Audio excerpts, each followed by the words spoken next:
question. Being a maker is like an addiction to me. It's compulsive to me.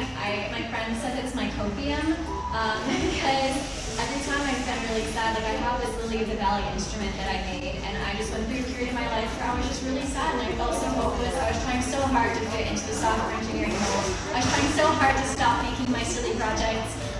And I remember asking myself, like the little kid in my heart, I'm gonna get a little cheesy with you guys. I remember asking the little kid in my heart, like, if you could have anything in the world, like, what would you want? And I was like, I want an instrument made out of flowers, you know?